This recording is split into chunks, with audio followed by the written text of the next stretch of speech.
Picture a battlefield, smoke, chaos, every move a matter of life or death, the clash of armies, the thunder of cannons, and the ever-present threat of disaster. In such a place, survival depends on quick thinking, sharp instincts, and the ability to read danger before it strikes.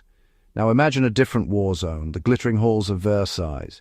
Here the weapons are not muskets or swords, but wit, charm, and subtlety. The battlefield is polished marble, and the air is thick with ambition. Here the weapons are whispers and glances, and the stakes are just as high. Every conversation is a contest, every smile a potential trap.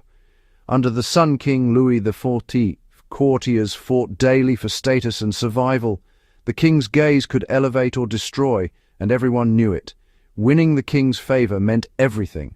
Losing it meant ruin. A single misstep could mean exile, disgrace, or worse, total obscurity. Every gesture, every word was a calculated move in a relentless campaign. Alliances shifted like sand, and trust was a rare luxury.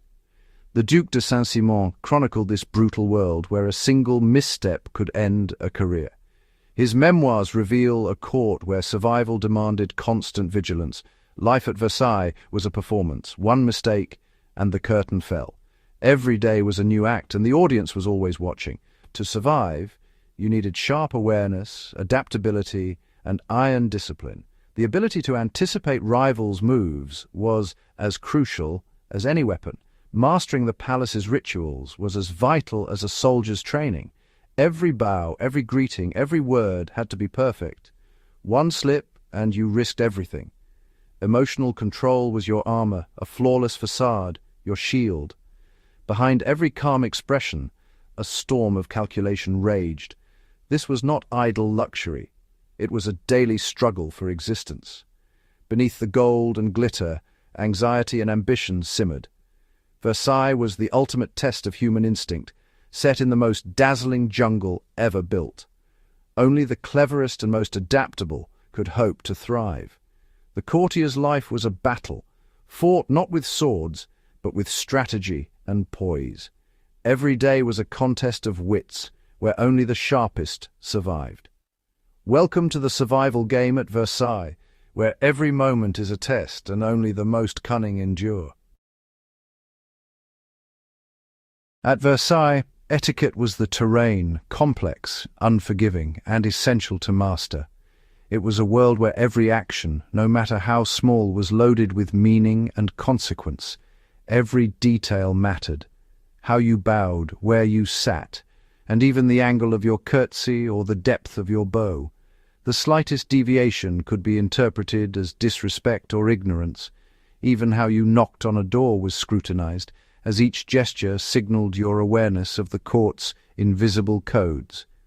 A misstep could mean instant disgrace, and the court was quick to notice and remember every error. The right to sit on a stool or armchair was a privilege fiercely guarded, reserved for only the most favored or highest-ranking nobles. Entering a room required a secret signal, a gentle scratch with the left pinky. This subtle gesture was a password separating insiders from outsiders. These rituals were more than custom. They were the architecture of power, shaping every interaction and relationship at court. Louis XIV used etiquette to control his nobles, keeping them preoccupied and dependent, ensuring their loyalty by making them compete for royal favor. Nobles, in turn, wielded these rules to assert status and undermine rivals, using etiquette as both shield and weapon in the endless struggle for influence. Mastery of etiquette signaled intelligence, discipline, and a keen understanding of the court's unwritten laws. The Duc de Saint-Simon saw these codes as the true map of Versailles, a guide to navigating its treacherous social landscape. To survive, you had to read the room, anticipate every shift in mood, and adapt instantly to the ever-changing dynamics. You had to play the game flawlessly, never letting your guard down, always aware that you were being watched. Every gesture was a move in a high-stakes chess match, where the wrong play could cost you everything. The Book of Etiquette was the courtier's survival manual, a lifeline in a world where knowledge was power. One wrong move and you were out. banished from the glittering world you'd fought so hard to enter. At Versailles, etiquette was everything. It was the invisible force that shaped destinies and determined who would rise or fall within the palace walls. At Versailles, showing up was survival. The palace was not just a home for royalty, but a stage where every appearance was a calculated move in the game of power. The lever, the king's morning ritual, was the ultimate roll call. Each day began with this elaborate ceremony, where the king's awakening became a public spectacle. To be present was to matter. Absence meant irrelevance. The eyes of the court and the king were always watching. Entry to the king's bedchamber was a coveted honour, a public display of status. Only the most favoured could cross that threshold, and everyone knew it. Courtiers competed for the smallest tasks, each a symbol of influence. Even handing the king his shirt or a glass of water could mean a step up the social ladder. Missing the lever was like deserting your post. It was a risk few dared to take, for fear of being forgotten. Louis XIV noticed who was there, and who wasn't. His gaze could elevate or erase a courtier's future in an instant. A single absence could end a career. The stakes were high, and the consequences swift. Courtiers rose before dawn, dressed in finery, and jostled for a glimpse from the king. The competition began before the sun even rose. The goal: to be seen, to be remembered, to stay in the king's orbit. Every gesture, every glance, was a chance to secure favour. This was a daily battle for visibility, fought with patience and poise. Ambition was measured in moments of attention. The king's nod could open doors, his indifference could close them forever. Every day, destinies shifted with a single look. At Versailles, presence was power. To be invisible was to be powerless. Every morning was a new skirmish in the war for royal favour, where only the most vigilant and visible survived. As the day ended, the coucher, the king's bedtime ritual, offered one last chance to shine. Attendance was mandatory for the ambitious, absence was unthinkable. The ceremony was a final test of loyalty and endurance, the highest honour, holding the candlestick as the king prayed. This moment could make or break a courtier's fortunes. Every gesture was scrutinized, every rival watched for weakness. The coucher was the last inspection. Pass and you stayed in the game. To be present at both sunrise and sunset was to prove your worth. At Versailles, your star rose or fell with the king's gaze. Versailles dazzled, but life inside was harsh. The palace was cold, draughty, and plagued by poor sanitation. Courtiers shivered in silk, water froze in basins, and the air was often foul.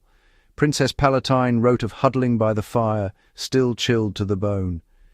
Few latrines meant chamber pots and foul corridors. Disease was rampant.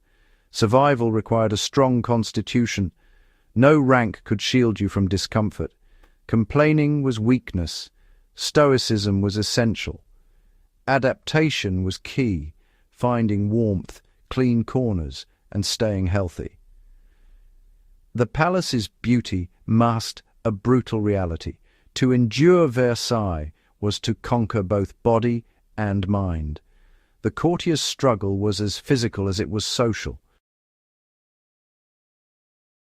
The greatest challenge at Versailles was psychological. Every emotion was a potential weapon for your rivals. Emotional discipline was survival. Anger or joy could be fatal mistakes. Everyone wore a mask. Every smile could hide a threat. Reading others while hiding your own intentions was crucial. Losing your temper meant losing the game. The pressure to perform was relentless. Trust was rare. Friendships were strategic. Alliances fragile. Only those with iron self-control thrived. At Versailles, mastering yourself was the first rule of survival. At Versailles, the enemy was invisible, hidden behind smiles and flattery. Intrigue, gossip, and betrayal were the real dangers. Survival meant sensing threats, building alliances, and managing your image. Gossip was a weapon, information, power. Networks of spies and informants thrived. Alliances could elevate or destroy you overnight. Loyalty was fluid. Today's friend could be tomorrow's rival. Paranoia was constant, trust, a luxury. The successful courtier was a master of diplomacy and deception. In this battlefield, cunning and observation were your best defenses. Versailles may be history, but its lessons endure. The instincts honed there, awareness, adaptability, discipline, emotional control, are timeless. Modern offices and social arenas have their own rules and power games. Reading the room, adapting quickly, and mastering self-control remain vital. One wrong move can still mean exile, from influence, opportunity, or reputation. The terrain has changed, but the survival game is the same. Success is about mastering your environment and yourself. The courtier's skills are as relevant now as ever. Whether fighting for a kingdom or a promotion, the rules haven't changed. The instincts that kept a noble in favor still guide us through today's challenges.